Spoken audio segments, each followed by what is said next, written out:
Existe un lugar en este planeta al que no puedes ir libremente. No hay vuelos turísticos, no hay visas disponibles, no hay Google Street View. 58 países firmaron un acuerdo para que nadie lo toque, nadie lo reclame y nadie lo mine. Y ese lugar ocupa el 10% de toda la tierra del planeta. Estamos hablando de la Antártida. Y hay algo que hace que ese lugar sea todavía más extraño. Millones de personas en todo el mundo creen que la Antártida no es un continente. Creen que es un muro, un borde, el límite de un disco plano que llamamos Tierra. Y que lo que hay más allá de ese muro, nadie te lo va a contar. Hoy vamos a entrar en ese enigma, con calma, sin burlarnos de nadie, porque algunas de las preguntas que rodean a la Antártida son legítimas y merecen respuestas honestas. Para entender por qué tanta gente cree que la Tierra es plana, primero hay que entender de dónde viene esa idea. Y la respuesta está en un libro publicado en 1849 por un inglés llamado Samuel Rowbotham, que escribía bajo el seudónimo Parallax. Su libro se llamaba La Tierra no es un globo, y en él describía algo muy concreto. La Tierra es un disco plano, el Polo Norte en el centro, y la Antártida en el borde exterior, como una muralla de hielo que contiene todo lo demás. El modelo terraplanista más extendido hoy funciona así. Imagina un disco. El Polo Norte está justo en el centro. Alrededor, los continentes que conocemos: Europa, América, Asia, África, Australia.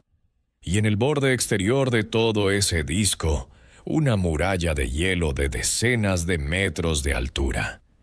Eso, según ellos, es la Antártida. No un continente, una frontera. Y esa muralla, dicen, está vigilada por acuerdo internacional. El Tratado Antártico prohíbe el acceso libre al continente. Para ellos, eso no es una coincidencia.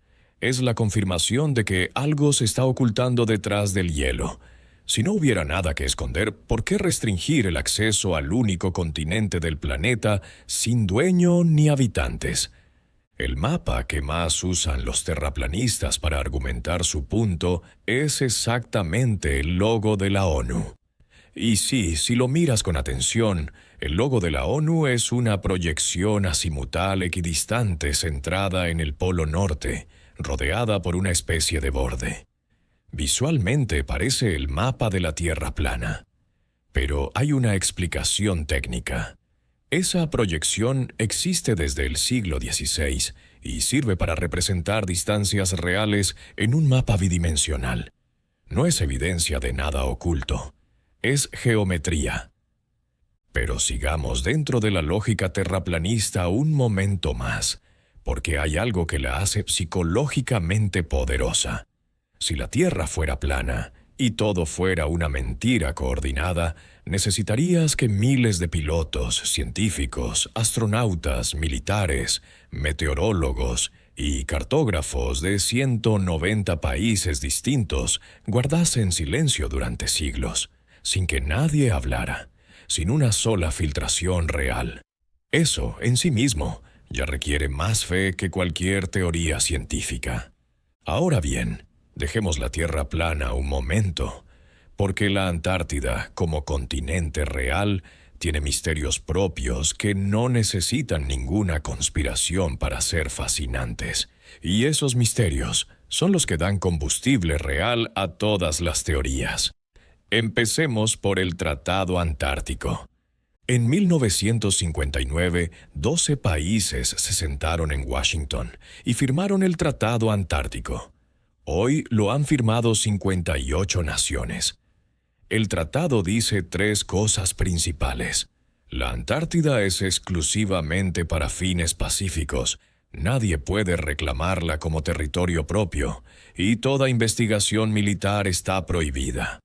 En un mundo donde los países pelean por cada kilómetro cuadrado de tierra, Un continente entero declarado neutral y sin dueño es algo que no tiene precedente en la historia humana. Eso en sí ya es extraño. Pero hay algo más. Hasta 1979, la aerolínea neozelandesa Air New Zealand ofrecía vuelos turísticos sobre la Antártida. Era posible sobrevolarla, ver el paisaje helado desde el aire y volver a casa. El 28 de noviembre de 1979, el vuelo 901 chocó contra el monte Erebus. Murieron las 257 personas a bordo. Fue una tragedia, una falla de navegación real y documentada. Pero desde entonces los vuelos turísticos sobre la Antártida no se retomaron nunca. Y eso, para muchos, sigue siendo una pregunta abierta. Luego está el lago Vostok. Bajo 4 kilómetros de hielo antártico existe un lago de agua dulce líquida. Tiene 250 kilómetros de largo y 50 de ancho. Es uno de los lagos más grandes del planeta y ha estado completamente aislado de la atmósfera durante al menos 15 millones de años. Rusia empezó a perforarlo en los años 70. Lo alcanzó el 5 de febrero de 2012. Y lo que sacaron de ahí generó más preguntas que respuestas. Cuando la broca finalmente llegó al agua, el lago presurizado empujó el fluido hacia arriba con tal fuerza que los propios investigadores describieron la escena como aterradora. Las muestras se llevaron a San Petersburgo. Y en 2013, los científicos rusos anunciaron algo inusual. Habían encontrado una bacteria cuyo ADN solo coincide en un 86% con cualquier otra forma de vida conocida. Para ponerlo en perspectiva, si el porcentaje cae por debajo del 80%, estaríamos ante algo que biológicamente no encaja en ningún árbol de la vida que conocemos. La comunidad científica fue cauta. Señaló que las muestras podían estar contaminadas con el queroseno usado en la perforación. Y desde entonces, silencio. No hubo grandes publicaciones de seguimiento. No hubo anuncios. Las perforaciones continuaron en 2015, pero los fondos se agotaron y el proyecto quedó en pausa. Un lago del tamaño de Ontario, con posibles formas de vida desconocidas, enterrado bajo el continente más inaccesible del planeta. Y el mundo siguió girando como si nada. Pero hay un episodio en la historia de la Antártida que ningún manual escolar menciona y que es completamente real. En diciembre de 1946, justo un año después del fin de la Segunda Guerra Mundial, Estados Unidos envió a la Antártida la mayor expedición militar de la historia del continente. Se llamó Operación High Jump. 13 barcos, un portaaviones, un submarino, 4.700 hombres y 25 aviones. Para comparar, el desembarco de Normandía usó miles de barcos. Esta expedición antártica tenía la escala de una invasión. El líder de la operación era el almirante Richard Byrd, uno de los exploradores polares más famosos de la historia. El objetivo oficial: entrenar tropas en condiciones extremas, mapear la costa antártica y probar equipos militares en el frío. Y lo cumplieron. Tomaron más de 70.000 fotografías aéreas. Cartografiaron cientos de miles de kilómetros cuadrados. Fue un logro científico real. Pero la expedición estaba planeada para durar entre 6 y 8 meses. Terminó en 2. Nadie explicó bien por qué. Y entonces, el 5 de marzo de 1947, al volver a casa, el almirante Byrd concedió una entrevista al periódico chileno El Mercurio y dijo algo que nadie olvidó. Es imperativo para los Estados Unidos iniciar medidas de defensa inmediata contra regiones hostiles. En el caso de una nueva guerra, Los Estados Unidos pueden ser atacados por aviones que vuelan de polo a una velocidad increíble. No mencionó a la Unión Soviética. No mencionó a ningún país. Dijo regiones hostiles. Los historiadores serios tienen una explicación racional. Byrd hablaba de la amenaza soviética durante la incipiente Guerra Fría. Los aviones que describía podían ser bombarderos cruzando el Polo Norte. La retirada prematura pudo deberse simplemente a las condiciones climáticas. Y la expedición era principalmente militar, algo habitual en esa era. Todo tiene explicación. Pero las palabras de Byrd eran lo suficientemente crípticas como para alimentar décadas de especulación. Y ese es el patrón que rodea a la Antártida. Todo tiene explicación, pero ninguna deja completamente satisfecho. Volvamos ahora a la teoría de la Tierra plana, porque merece una respuesta científica honesta y específica, no un desprecio. La primera evidencia más simple del planeta es esta. En el siglo III a.C., un matemático griego llamado Eratóstenes calculó la circunferencia de la Tierra. Solo usó un palo, la sombra del Sol y la distancia entre dos ciudades, y se equivocó menos de un 2% respecto al valor que medimos hoy con satélites. Hace 2300 años, sin tecnología, solo geometría. Segundo punto, los eclipses lunares. Cada vez que la Tierra pasa entre el Sol y la Luna, proyecta su sombra sobre la Luna. Y esa sombra siempre es circular. Da igual el ángulo. Da igual la hora. Da igual el continente desde el que lo observes. La sombra siempre es un círculo. La única forma geométrica que siempre proyecta sombra circular desde cualquier ángulo es una esfera. Un disco plano proyectaría una línea o una elipse. Nunca un círculo. Tercer punto. El sol de medianoche. En verano antártico, el sol no se pone. Brilla las 24 horas. Este fenómeno solo es posible en un planeta esférico con inclinación axial. En una Tierra plana, el sol describiría un círculo sobre el disco y se ocultaría cada 12 horas para todos por igual. En 2024, un grupo de terraplanistas viajó a la Antártida para buscar el muro de hielo. Lo que encontraron fue el sol de medianoche, brillando, sin ponerse, a las 3 de la mañana, y el grupo se quedó en silencio. Cuarto punto.